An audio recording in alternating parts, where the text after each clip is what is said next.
Who owns your body? Are you 100% certain that you own your body? What if everyone on the planet knew that they own their body 100%? Do you think the state slave system would succeed or fail? I think it's going down because of the truth of self-ownership. Hey everyone, my name is David James Rodriguez, and today's talk is self-ownership. How to turn slaves into kings. And by the end, I have to mention too about the picture here. It's not about chess. There's pawns and there's kings. There's slaves and there's kings. That was the metaphor there. So by the end of today's presentation, you will learn what is self-ownership. Extremely important.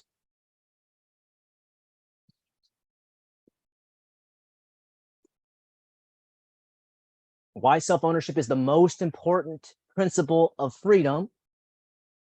What are the other two principles of freedom? What slaves and kings think and do.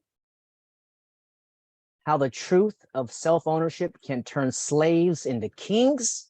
That's a really good one. And how to raise your child to be a king or queen. I have to say, when I'm talking about kings, I'm also meaning queens as well. Okay, we're talking about the highest authority. So all you ladies out there, I hope you stay tuned in. I'm going to be using the king terminology here. And before we get into the depths of it, I want to acknowledge the organizers for putting this together, Will and Chris and Leslie and anyone else who I might not be aware of. So important, the work you're doing, and you, the attendee, for being here as well. Very important that this information get out, because this will continue to change the world this week, this month, this year, next year, and for decades to come, because people have been kept in the dark about this very important secret. So let's get into it. And some of you might want to know who I am. If you don't know who I am, so who is David James Rodriguez? I'm principal of Valor Academy, and I do early high school graduations and apprenticeships and enrollments. I'm also the producer of Education Options TV, where I promote respectful models of learning. I'm a coach for Homeschool Leader, where we have a Facebook group. You can get some support there. I'm publisher of the Underground History of American Education by the world famous John Taylor Gatto. I'm the host of the Freedom Lovers Show. We're building a voluntary world, one relationship at a time. I'm the author of The Anarchist Guide to the Galaxy. I'm a speaker and trainer at freedom and education events. So let's get to the content. What is self-ownership? Self-ownership is the self-evident fact that your body and mind belong to you alone. And this is very important because, as I asked you in the beginning, are you 100% certain? Because some people are not certain because the government's been programming us, society's been programming us, movies. Like, we feel like we have an obligation to somebody else other than ourselves first. And self-ownership is the #1 principle for building a freer and more powerful world. Because if we continue to obey and comply with murderous organizations called the government, as backed up in the study from University of Hawaii called democide, killing over 200 million people in the 20th century alone by government to their own people, we're going to keep repeating it. And so I think this principle of self-ownership is very important, that we understand that this is the key. This is so liberating. When you might know it already, but if you haven't, when I understood this, it was like the light went off. I knew something was missing, and it was that I own myself. It's so simple, but nobody asked me these questions and nobody discussed this in my life. So let's define some terms here. These are more motifs or archetypes. A slave is one who believes he does not own his body.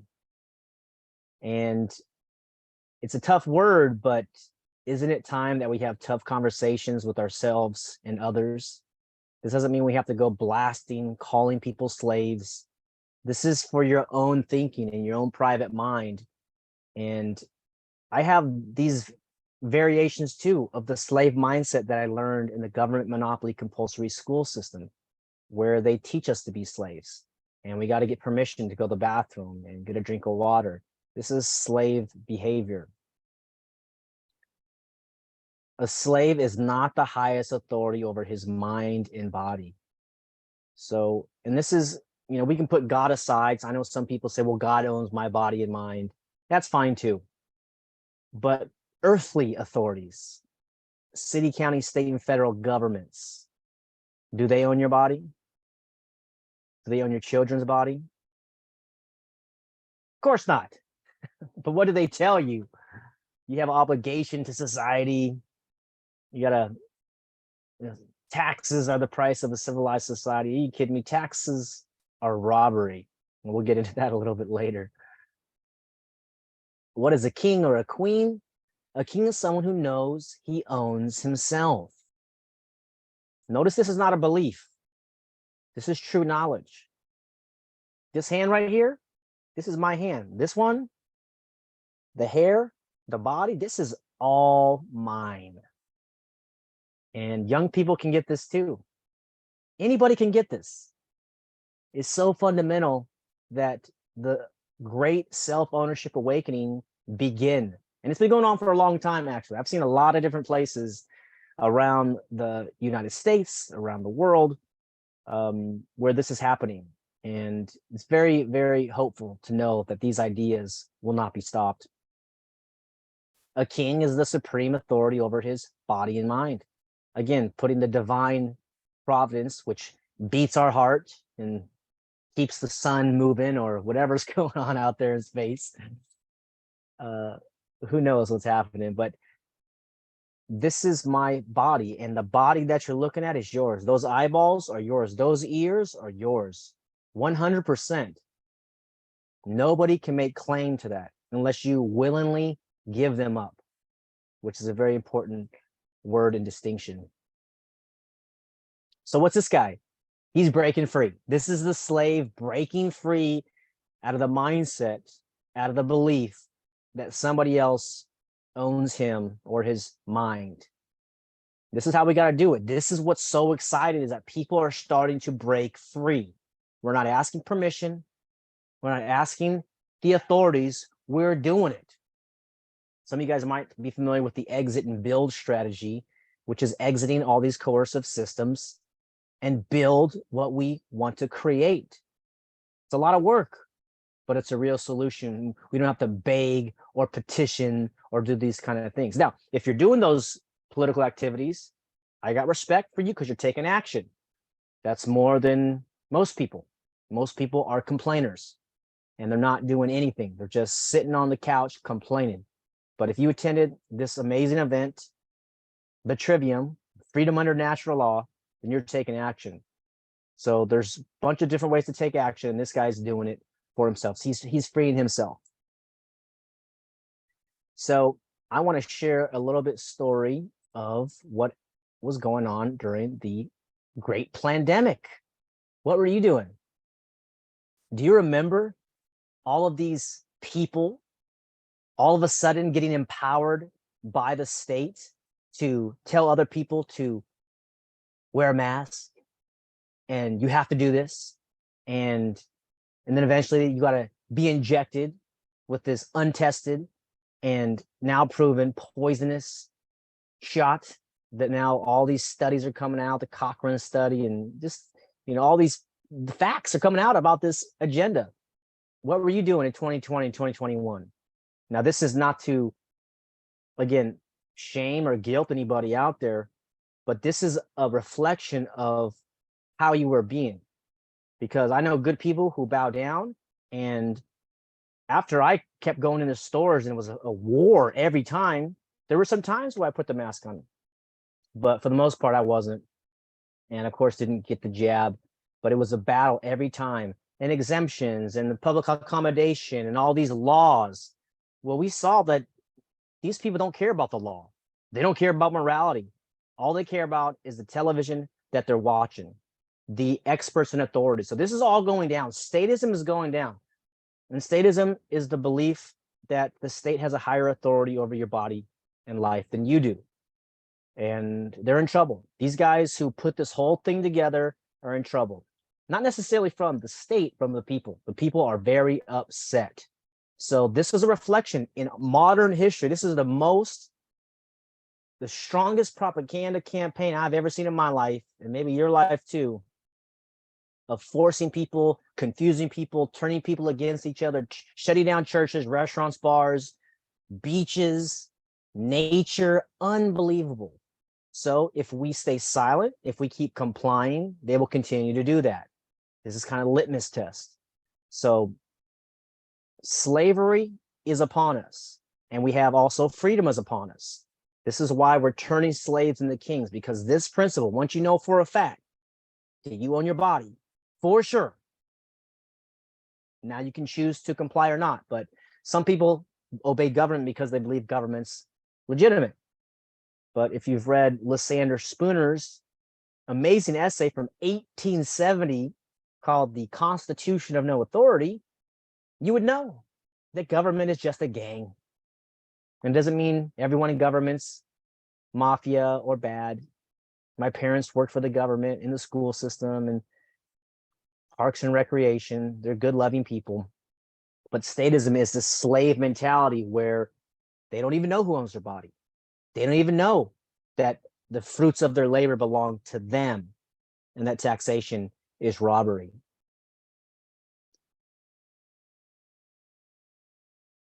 Let's continue.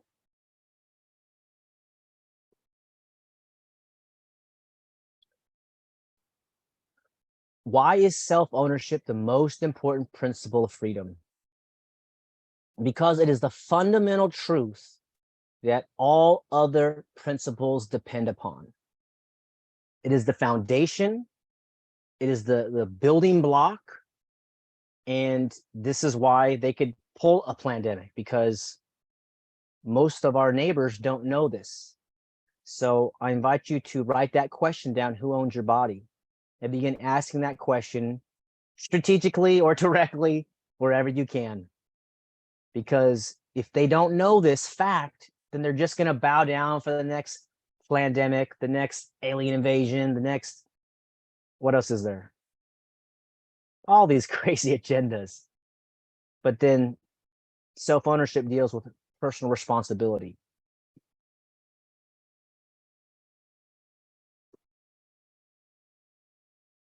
If you own your body and mind, then you're free. You're spiritually free, and you're able to see the slave system around us. It seems to me we live in a police state, super litigious, private prisons. The government schools are forcing the jabs in the children, telling them to chop up their genitals. However, over 100 million people do not pay income taxes. Say what? So there's 330 plus million people in the United States. 100 million people are not paying. Yeah, there's about 100 million people that do pay, and close to 100 million people that don't pay. I learned that from Freedom Law School with Payman Motahede. Tell him I sent you, he'll give you a discount. He hasn't paid IRS income taxes in, I think, 20 years. He's got a lot of documentation to back that up. Very exciting information, what he has been doing. So there's a lot of people who aren't participating. But if you watch the television programming, you believe that you're the only one who hasn't paid, or the bad guys are gonna come, or the 87,000 IRS agents are gonna come get you. Well, they're gonna try. But this is where the strategy conversation begins. We send peace and love to those people, but you don't have to participate in it. So if someone else owns your body and mind, then you are the property of another, and you are not free. And this is what the government has done to all of us. Our parents, God bless them, we love them. They got us the state or county birth certificate, the federal social security number, And we're starting to learn. There's more details that I'm learning and acquiring in our Freedom Law Academy YouTube channel and Facebook group, that it seems that they have used our collateral, our flesh and blood, or used our flesh and blood as collateral. Just like you would go get a loan from the bank, you use the house as collateral or the car as collateral. They use the person that you own. They have duped you and me into a contract unknowingly and without full disclosure, which is fraud. So this is so diabolical what's going on. So what are the other two principles of freedom? We know number one is self-ownership. Number two, respect for the self-ownership principle. What's that look like?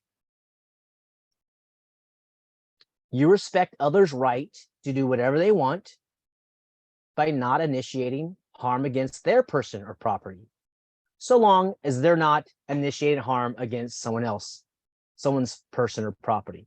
So number one, self-ownership, you own yourself. Number two, you respect the self-ownership of other people, even if they're taking drugs or having these vices, as Spooner calls it. Vices are not crimes. Drinking stuff or plant medicine or whatever you seem to feel is against your values, against your beliefs, as long as they're not initiating harm against others. I guess the other caveat would be upholding their contracts, which is we get into the weeds there. But the simplicity is, as long as you're not harming anybody, initiating harm against their person or property, you're fine. And this can also be called the non-aggression principle. And the reason I call it the respect for self-ownership principle is because I did an interview with the author of the book Conscious Language on my Freedom Lovers show on YouTube. And just like you've heard, I'm not anti-war, I'm pro-peace. It's the language aspect of it, right? So I'm starting to learn about the conscious language that I'm creating. So we're giving it a shot. Let me know if you like the distinction there, rather than say this is the non-aggression principle, which some people have heard about, many people. This is the respect for self-ownership. I respect your self-ownership versus I will not aggress upon you. That feels like a little energetic difference for me that I really like. Principle number three, the personal security principle. Your natural state of being is to be secure in your person and property. You're free to stop anyone who initiates harm against your person or property, who initiates harm against your person or property. This can also be called the self-defense principle. So again, rather than defending, it's personal security. So they're synonymous, but again, understanding that your natural right is to be secure in your person and your property. This doesn't mean that anybody owes you anything. This doesn't mean nobody's got to pay for anything, but wherever you are right now, you have the natural freedom to be secure in your person. And if somebody is initiating harm against you or threatening you or doing these things, now you think for yourself. Forget what the city, county, state, and federal codes, statutes, and all these things say, because they can make up that stuff. And it's apparent that the voting system is rigged. So if you want to keep participating in that, maybe you can win by a landslide. But in terms of evolving beyond statism, evolving beyond the left and right paradigm, I understand some people like the blue team and the red team. And, I used to be, in that game. But then I started to understand my self-ownership, my kingship, my divine authority over my person and my property. And this is why we get so excited of this awakening that's happening. This is a logo I wanted to share with you, the shaking of hands. Okay, so we talked about the respect for self-ownership and the personal security principle. The shaking of the hands is the symbol, one of the symbols to understand this is voluntary, this is consensual. I come in peace, you come in peace. We can meet each other, we can do a deal, do some business or whatever it is, but we come in peace. And this is a logo that we made down there in Santa Cruz. Shout out to all the people down there who participated in our bonfires. We did over 70 Saturday bonfires in a row. We gave out 40 weeks of free hugs in a row, 1 hour a week giving out free hugs during the great pandemic. We were exercising our freedom, and it was so beautiful. It was really a real thing that we created there on the beach while these predator politicians and immoral people tried to shut us down and kind of target us in our group. But it's all voluntary. The handshake is a beautiful symbol of consent and freedom. So what slaves and kings think and do.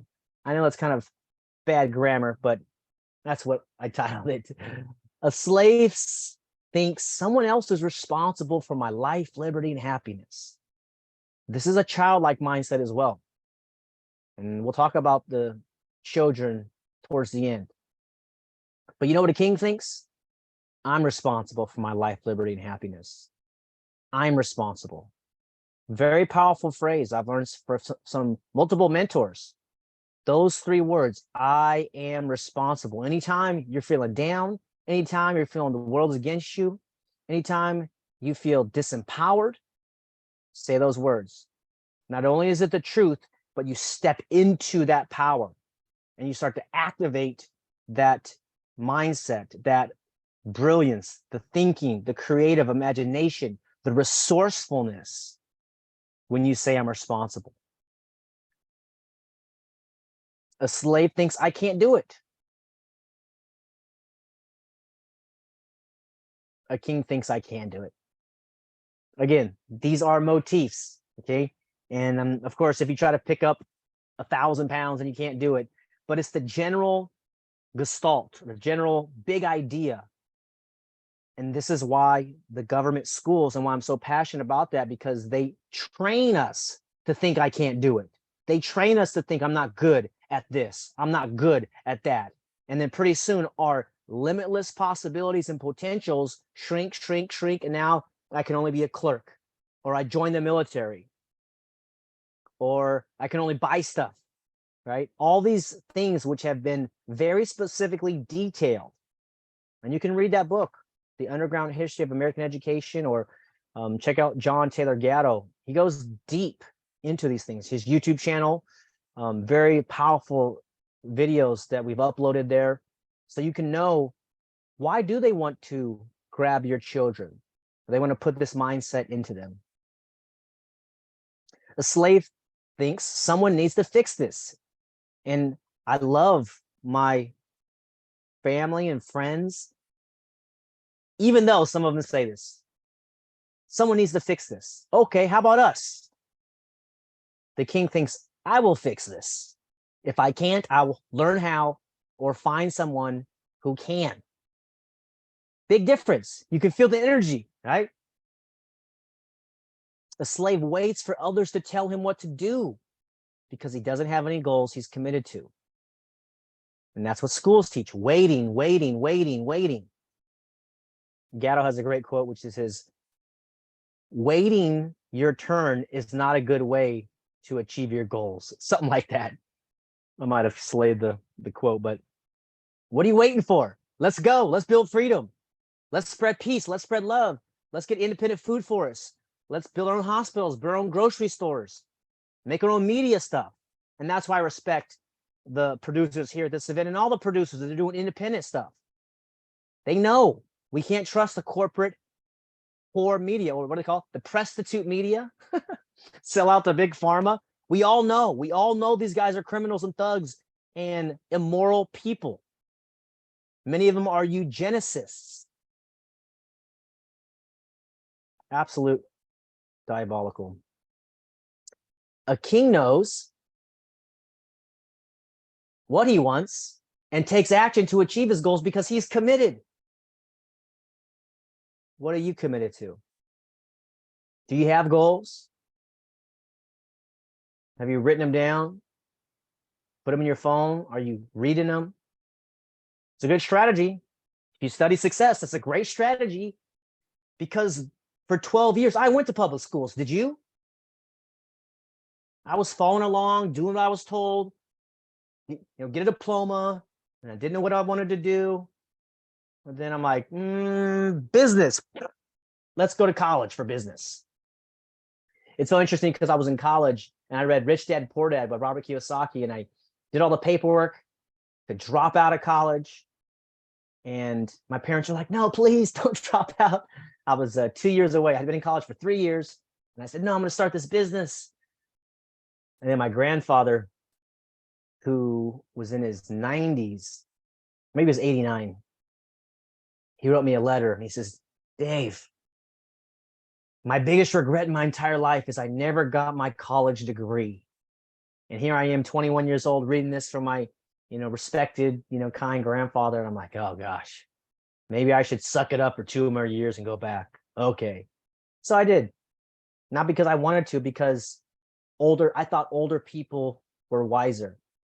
And yeah, in his era, in the 30s and 40s, a college degree might have made a huge difference. But in the early 2000s, and now in 2023, you think a college degree matters? No. Real success is about performance, not about memorization. So what are you committed to? If you don't know, do some work. Go find out what matters to you. What do you value? What are your priorities in this life? The last 5 or 10 years went pretty fast, right? The next 5 or 10 years, you're going to go just as fast. Omar Periu is not a freedom guy. He's a financial guy. He's a business guy from Cuba. He's got a great quote, which says, who is going to do what, when, where, and how much? He's got an interesting story. I think he's down for freedom, but we'll see if he finds self-ownership and voluntarism here. That would be amazing. What type of language do slaves and kings use? Do they use vague or clear language? Are they arrogant or are they humble? Are they self-absorbed? Are they compassionate? My experience is that kings are clear as best they can. They have some humility to themselves. They understand life is difficult. Life is full of challenges. Life is basically a crapshoot. You don't know what kind of parents you're going to have. You don't know where you're going to be born. This is this complete randomness. It seems. Maybe there's some higher spiritual things which I'm not aware of, and the people who succeed that I've met, they've been very compassionate because they know how hard it is to pull yourself up by your bootstraps and make something of yourself. Brian Tracy told me, he says, everybody starts off broke and poor without the mindset, without the learning.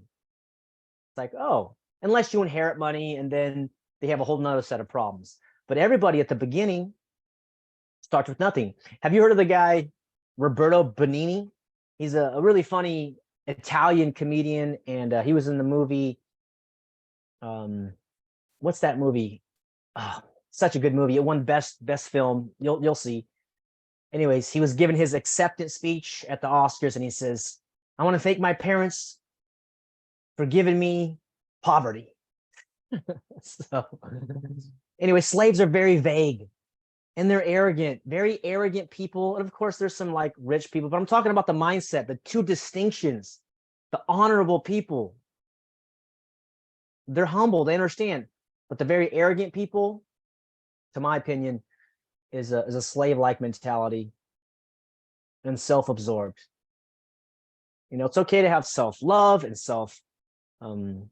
self-affection or self-care, but to only think about yourself, I think, is shallow, which is, I appreciate the Native Americans and their vision of the 7th generation from now. And I've heard many of my friends and other great speakers out there reveal that, because that's what we forgot. Everybody's chasing the dollar. They forgot about the next generation, the grandchildren, the great-grandchildren. And I think it's going to be very wise to have humility and to be clear about our language and to be compassionate for other people as well, even if they're mean to us. We're raising the frequency, we're raising the vibration. Even if you dislike me or hate me, I send you love, agape love. The Greek have 8 types of love. What type of education do slaves and kings have? A slave only learns when he's forced to learn. That's what we learn in school, right? I graduated and hated reading because they forced me to read books. And then I found a mentor and he says, read this book, Think and Grow Rich. I said, oh my gosh, I love that. I read it in 3 days.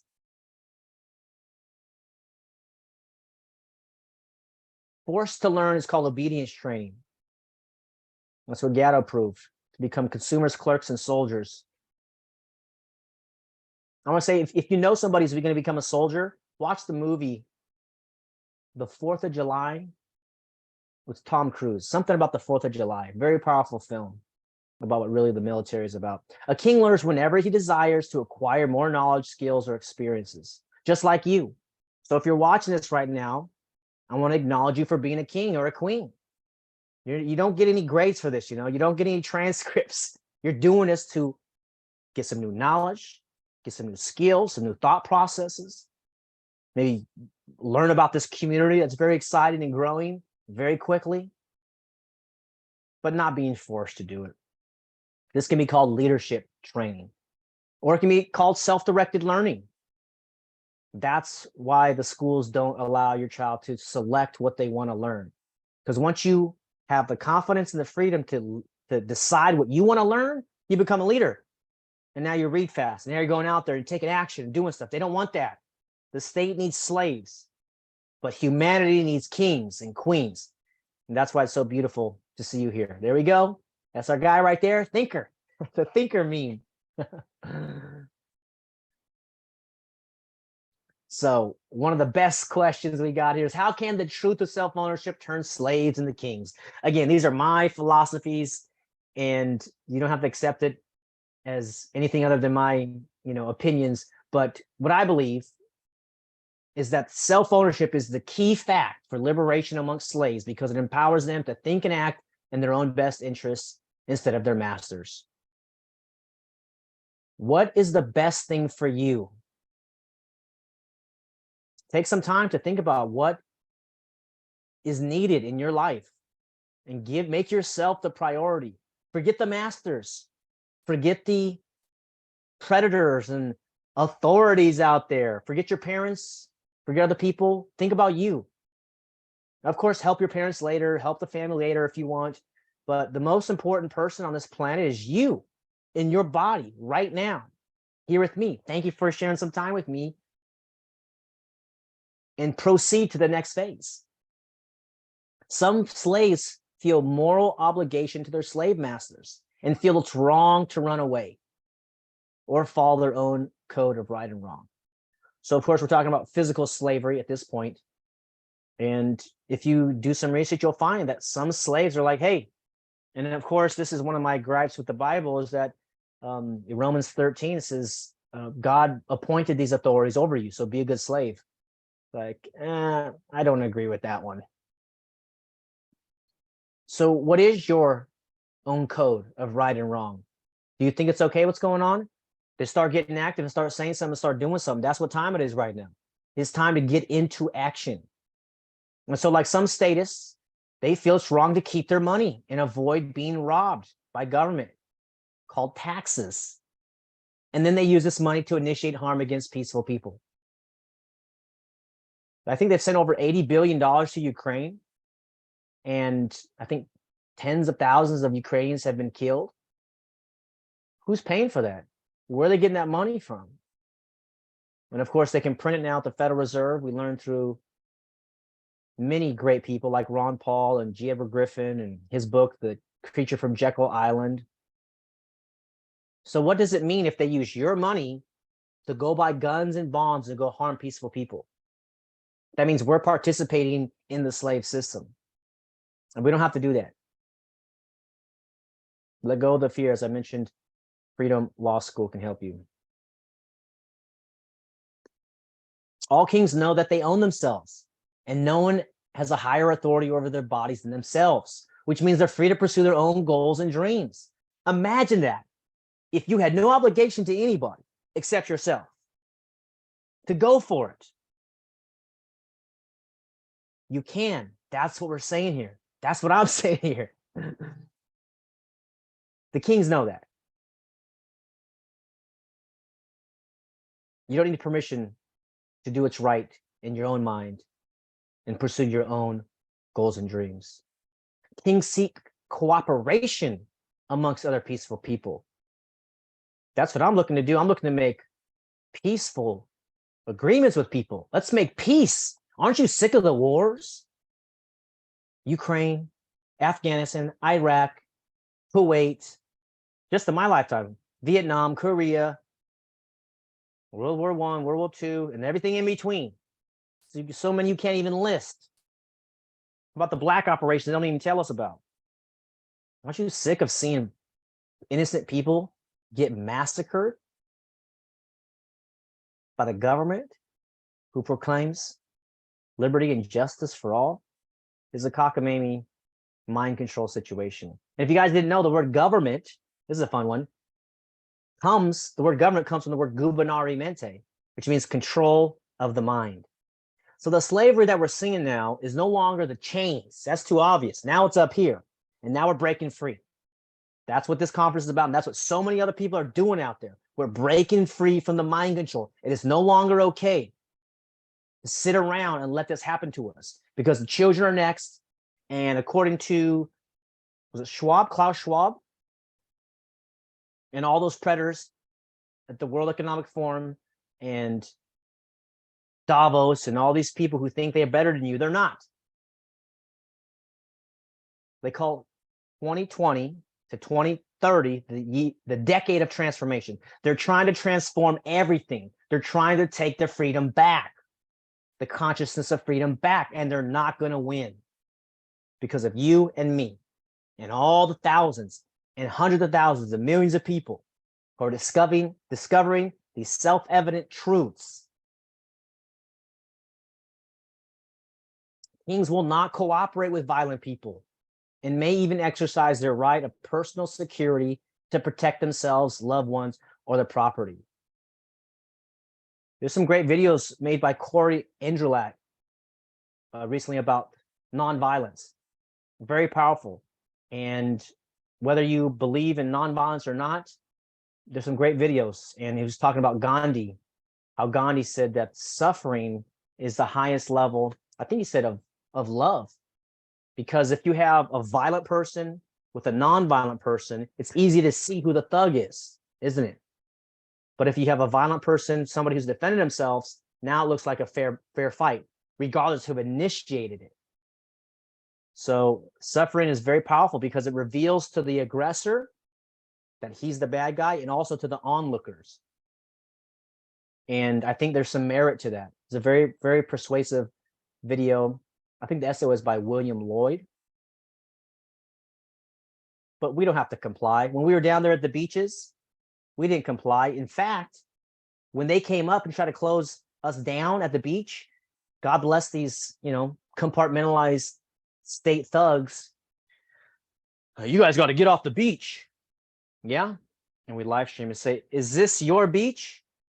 How did you get authority over this beach? I said, this beach was here long before your organization was even created, right? So this is, again, taking the step up. We're transcending this status paradigm of the code says so I can do it. No, you can't. You're not above natural law. This beach belongs to the people. It's the commons. And you're not allowed to use force against us. So we had some good videos that a lot of victories and some losses, meaning sometimes they kicked us off. In 2020, it was July 4th, 4th of July, and we got surrounded by 22 cops. And you can watch that video. It's very interesting. We're like, hey guys, I think we're all about to go to jail tonight. I don't want to sleep on concrete floor. Let's call it a night. So you got to choose your battles, but there's no need to comply. Organize, get together with other like-minded people and start organizing. All right. How to raise your child to be a king or a queen. Children are born with minds like kings and queens. Do you remember as a child, 3 or 4 years old, you want to put your shoes on, put your shirt on? Me do it myself. You're like, you're 3. You can't do it. Stop teaching them to be a slave by blindly obeying strangers, but to think for themselves. Immediately ask questions. In my homeschooling work, that's one of the curriculums I created. I got 20 of them for free in the Facebook group, Homeschool Leader. And one of the question curriculum, start to ask your child good questions so they can begin the process. And then they'll say, oh, I don't know. Or what do you think? And then they start to formulate their own questions. Get them to think for themselves, because they're growing up in a world where the government's going to tell them everything, including about the climate change BS or the pandemic BS or all the stuff that's in the pipeline. If they can think for themselves, if they can ask themselves, well, who benefits from this? Or where'd you get the authority for this? Or where's the facts? Where's the data? Where's the research? Where's the studies? Now, statism doesn't have much power over them. And that's what we want. Teach your son or daughter about self-ownership. I got a story here I'm going to tell you in a second, but when did you learn about self-ownership? Recently? It was pretty recent for me. In the last 5, 6, 7 years, maybe. Clearly, strong. You own your body, son or daughter. You're responsible for your body.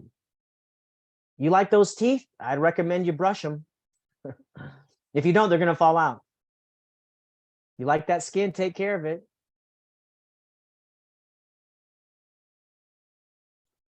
How do you do it? You respect their self-ownership whenever possible. I know this is hard, and we have our own programming from our own parents, but they own themselves. And of course, if they're going to run into the street, you want to tackle them and protect them from getting hit by a car. But as much as possible, my suggestion is you invite this conversation about self-ownership. Let them learn consequences. Let them eat too much candy and get a headache or whatever it is. We learn by our own mistakes. And again, maybe the candy is a bad example because of we getting triggered. Oh, they're going to get cavities, or they're going to be up all night, or red 40. Okay, I understand. There's an exception to everything. But they're growing up in the most challenging times in human history. And if you're like me, you want the children to be strong and powerful. You know the phrase, strong men create good times create weak men create bad times, and bad times create strong men. Where are we in that cycle? I think weak men. So it's so important that your child understands the lay of the land that they are growing up in and the world that we gave to them or they inherited from us. As much as possible, refrain from using coercion, force, and intimidation against children. I didn't intend to bring up the spanking conversation, but I recommend no spanking. I was spanked and it caused a lot of anger and distrust and trouble for me and my parents. And these are people that love me, and I know they love me, but then when they spank me, I look at them differently. And I think, was it Jordan Peterson, and maybe a lot of people are talking about this stuff now. Stefan Molyneux, Gabor Mate. We shouldn't hit the children. Let's not use force and intimidation. Your child wants to have a beautiful relationship with you, but it depends on you. So if you treat them like a king and a queen, then they will begin to see themselves like that. And then the other side of that's personal responsibility. And, if they have trouble, what are you going to do? If they have a problem, ask them about that. The sooner they take responsibility, the more successful they're going to be, especially in the world that we're living in right now. Their main unconscious beliefs are acquired in the first 7 years. That's to Bruce Lipton, I think. And many other people have, proclaimed this as well. So the first 7 years, they say about 80% of those beliefs are there. So self-esteem, self-worth, competency, ability to learn, lovability. These are the things. Trustability. Can I trust you guys? I can't trust my parents. They're going to hit me. You want to help them form these empowering beliefs about themselves and about the family that they're a part of, and strengthen them. If you desire your child to develop self-esteem and self-confidence, then as young as possible, let them take personal responsibility over as many areas in their lives as possible. Then they will experience the truth of self-ownership. Instead of waiting for somebody, instead of depending on somebody, we want them independent. You want them healthy. You want them happy. They don't got to wait till they're 18. Do you remember when you graduated high school? If you went to a public or private high school? Hey, congratulations, diploma, yay. What are you gonna do with your life? Do with my life? Is this my life? Because for 12 years, you told me what to read and study and assignment and where to be. We need that freedom of space, that blank canvas as soon as possible. Maybe 5's too young for you. And how about 7? And what 9? If somebody would have had this conversation with me, I would have been ready, I think, by 9 or 10, maybe earlier. We want to express ourselves. We want to be alive. We want to achieve excitement and have adventure and experience and explore and learn and grow, and like this roller coaster of life. This is life. Being in a building for 12 years is not life. That's prison. And that's a slave training camp. And that's what we see happening right there. You can ask your child for permission. Hey, does this work for you? Are you okay with this? Is this okay for you? Get that consent, get that permission. Help them realize that their opinion matters. They don't have to accept coercion in their life because they're growing up in a world that's going to have a lot of coercion. Imagine all the coercion we saw in the last 3 years. Do you think that's done? You think these hyper wealthy, intergenerational predator psychopaths are done now? No, they're vamping up. And it's so important that we keep shining our light, and our children are in the crosshairs. In California, the compulsory age of schooling is age 6. But if the state made a law mandating you give them your child at age 2, would you do it? Age 4, would you do it? They'd love to do it. And if the culture would accept it, they would do it. These guys want a totalitarian global state. Some of you know about Agenda 2030, Agenda 21. They got healthy people 2045 and moving on. These guys have all the money. They can print. Excuse me, they don't have all the money. They run a lot of the central banks, a mass amount of the money. They can buy off all these spineless politicians, spineless doctors, spineless influencers, but they can't buy off the real ones. The honorable men and women will not sell out for all the money in the world. Are you with me? You can't buy my soul. We want to teach our children that same principle, the honor. The honorable societies are coming back in pockets. The bifurcation of humanity is upon us. There's going to be slave compounds, mostly in the urban areas, and free communities, likely in the rural areas. And you want to get involved and have your children make friends and these kind of things. But it comes from you, the parent or parent to be, to have this kind of vision that you understand that the world that we're living in is not 1985 anymore, or 95, or 75, or 65, or 45. Okay. We're in a very different world with these devices, the smartphones and such. Very different world. So let's take advantage of it and let's shine. It's a great story. The 5-year-old king. I got this story from Rosalind Ross, voluntarist mother, and she was telling me she was teaching her son about consent and permission. And so he's 5, and she doesn't just go pick up the 5-year-old. Hey, mommy wants to pick you up. She says, can mommy pick you up? Would you like to, come be held by mommy? Yay, goes to hold mommy. Well, one day, this 5-year-old goes to a family reunion. And as you see a family reunion, the cousins and uncles are there, and this uncle goes to pick up the 5-year-old who has been taught about self-ownership and consent. He slams the elbows down on the hands of the uncle and takes a step back and says, "Hey, you need permission to pick me up." And the uncle was shocked. "Oh, I'm sorry. I didn't know that. Can I pick you up?" And the 5-year-old says, "No, thank you." And he runs off and goes and plays. This is the future of teaching our children to say no. And it can be from an uncle, it can be from a parent, it can be whoever it is. They are the sovereign or supreme authority over their body.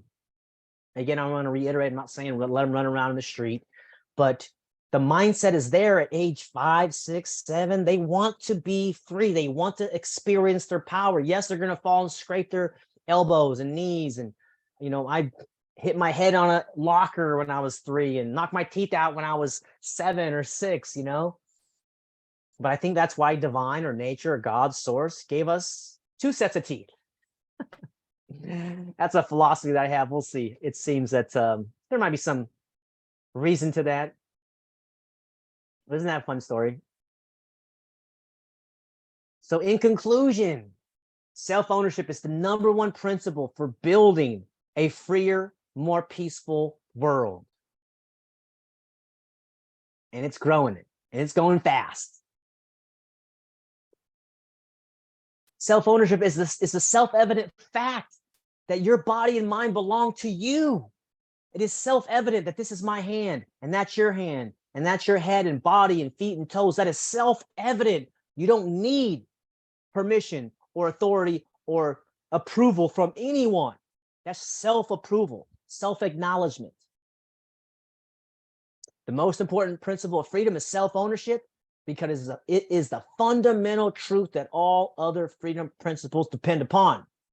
And I mentioned 3. There's more freedom principles, but we're getting down to the fundamentals in this conversation. Slaves in general are vague, arrogant, and have no goals, and reject personal responsibility. They're waiting for Superman. They're waiting for somebody to come tell them what to do and save their lives. But kings in general are clear, humble, have goals, and take 100% responsibility for all aspects of their lives. And I know, take a deep breath. I know that's a lot. I'm still processing all of this stuff too. I got programming through school, college, media. I used to be a big sports ball guy. All this stuff that has been going on for decades and generations, I'm releasing too. I'm getting clear on too. And these are all generalities. These are all archetypes to help us think and act in alignment with our values. The truth of self-ownership can turn slaves into kings because it empowers them to think and act in their own best interests instead of their masters, the city, county, state, and federal, international governments, which means they're free to pursue their own goals and dreams. That's how a slave is turned into a king, to realize that you matter, that your opinions, your feelings, your actions, your life, your goals, your dreams, they matter. Your values, your priorities, they're important, even if it's just to you, because you're responsible for your happiness and your life and your liberty. Children are born with the mindset of a king or queen. So let them take personal responsibility over as many areas in their life as possible and empower them to experience their self-ownership and personal authority over themselves, and watch them become happier, and watch your relationship bloom and get stronger, and watch the trust increase. So exciting.